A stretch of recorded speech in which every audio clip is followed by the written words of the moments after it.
Loh kula itu karena hidup dengan istri saya sama anak saya. Jadi yang ngurus anak saya sendiri.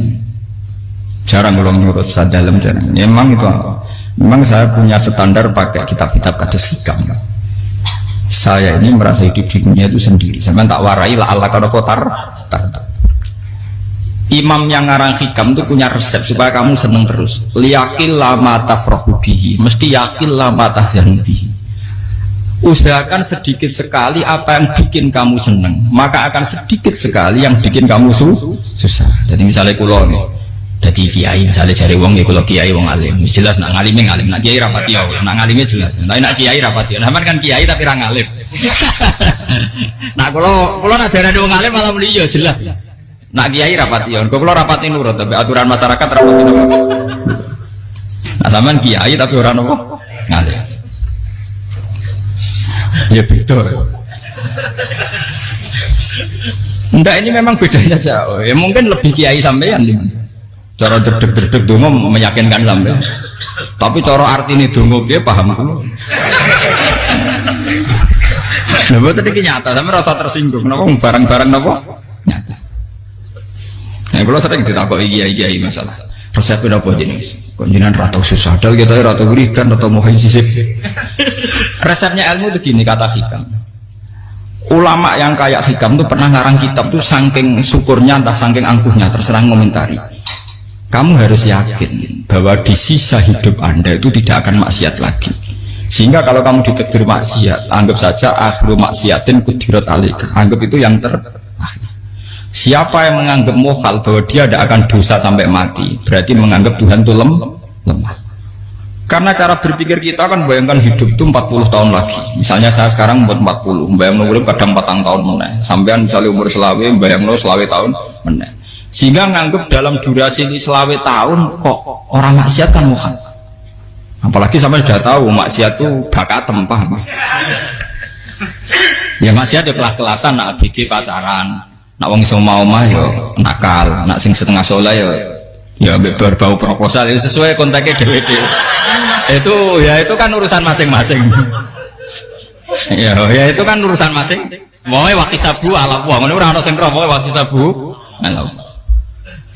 Ngrombongan wali songo, mbok kangen wali songo, mbok golek selisih wae napa? Alam. Sing roh pangeran piap. Mbok kangen wali, mbok golek selisih margin. Niku pokoke wae napa? Ya, itu kan urusan jenengan mbek pangeran, mboten urusan kula. Tapi tetap saya sebagai ulama mengingatkan, niat itu ditoto. Begini, ulama dulu tuh ngitung hidup itu hanya 2 menit 2 detik, sehingga dia ya gampang saja. Kayak Imam, kayak Kanjeng Nabi itu, ya Rasulullah kenapa tidak menyediakan makan untuk besok? Loh, saya itu tidak yakin kalau hidup saya sampai besok. Ya sudah begitu cara, ya sudah tenang saja. Kalau sampean kan bayangkan hidup 4 tahun lagi, 5 tahun lagi, sehingga arah mangan ya wedi tenan. Padahal bolak-balik zaman cilik arah mangan tetap wedi. Jadi cara berpikir Nabi itu begitu. Begitu juga cara pikir sahabat, cara pikir ulama-ulama yang waras itu begitu.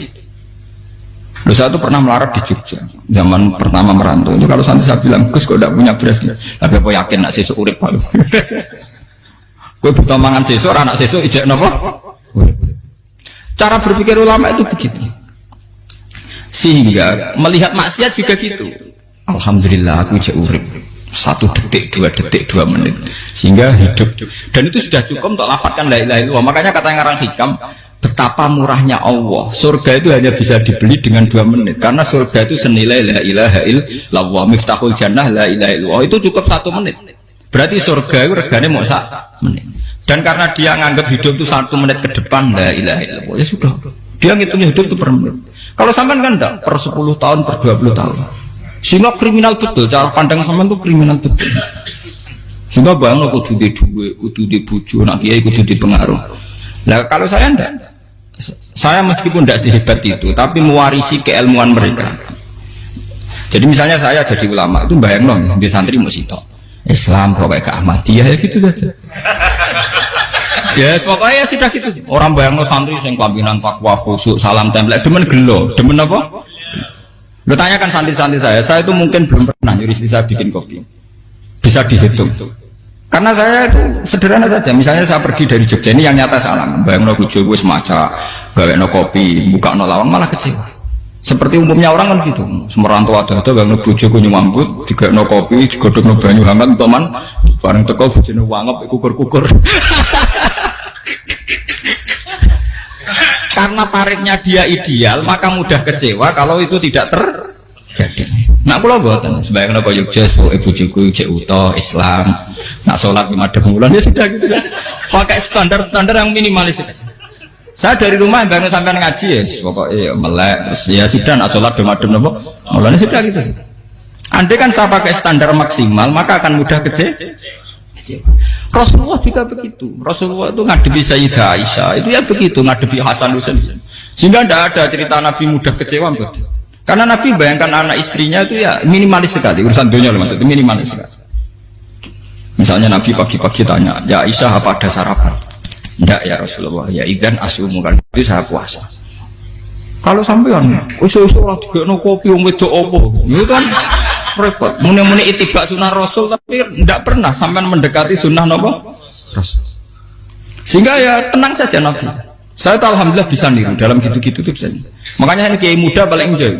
Banyak kiai-kiai sepuh itu kalau urusan gitu konsultasi Mas. Gus resep apa kain. Ini kula resep era dekarep.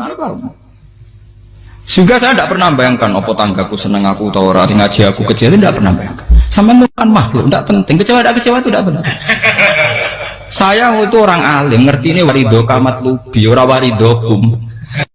Yang tak boleh iri dari pengiran, ridane sing ngaji, ridane konsumen. Itu apa makhluk tidak penting. Itu harus dilatih. Harus apa? Sehingga orang itu kalau biasa sholat, maksudnya biasa ta'alluq ya Allah, mesti la'alla katardo, mesti gampang puas. Karena dia iktifak ngalap cukup be Allah Subhanahu wa ta'ala. Saya sebagai manusia juga sering ditangisi istri. Misalnya saya sering ke Jogja sendirian. Nah ninggalan menopo, ninggalan ibu milih pengiran. Misalnya mati ninggalan, ya paling aku mau ngapain sih suaraku. Paling mau nangis gue kegiatan. Bukan apa. Ingin saya bahwa konstitusi ulama itu masih iktimat Allah. Kalau kita kan enggak. Cara berpikir kita ngaji itu ideal sing ono podium, sing ngaji laminan takwa kabeh, ketunan kaji kabeh, ndiluk kabeh. Kita akan pakai standar-standar yang dengan asumsi kita. Padahal Nabi zaman sugeng al iman hahuna wa yusiru ila qalbihi sadrihi salah. Iman itu urusan hati. Komitmen sampean be Allah Subhanahu wa taala. Nah ini resepnya. Makanya kata hikam liyakillah ma tafrahu bi. Mesti yakinlah mata selipi. Sedikitlah kamu gembira dengan satu hal, nanti akan sedikit kamu yang kecil. Artinya misalnya kata kulo sebagai ulama seneng kulo nu kok ijek iman, ya nggak kayak orang awam. Ya sudah bilang. Jadi misalnya suatu saat kulo jatuh, yang ngaji saya gak seneng jadi kupeting. Uang saya seneng kulo bubar kabeh. Kulo ya susah, mistola darah bener. Kok saya jenengan orang seneng, ya tenang saja. Saya seneng ya makhluk orang jelas. Dan status mereka tetap layak durwalayan. Ini harus dilatih.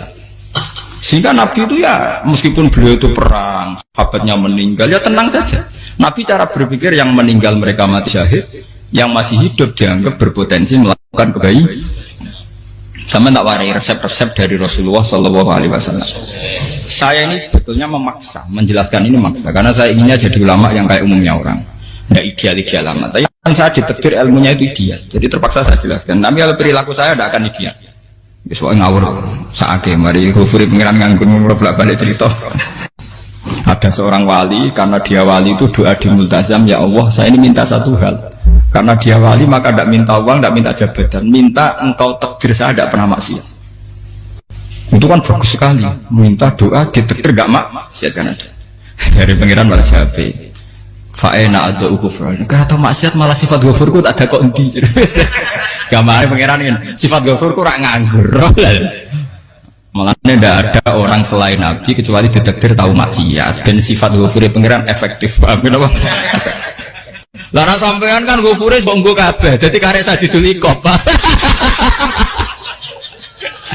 Karena maksiate sampean sering. Jadi sifat ghafure wis berlaku aktif. Saya karek nunggu sifat sajidul iqab. Paham ya tadi? Itu beda dengan wali-wali. Sifat sajidul iqab mau aktif, mereka tidak punya dosa. Malah pangeran bingung gak kok sifat ghafure. Apa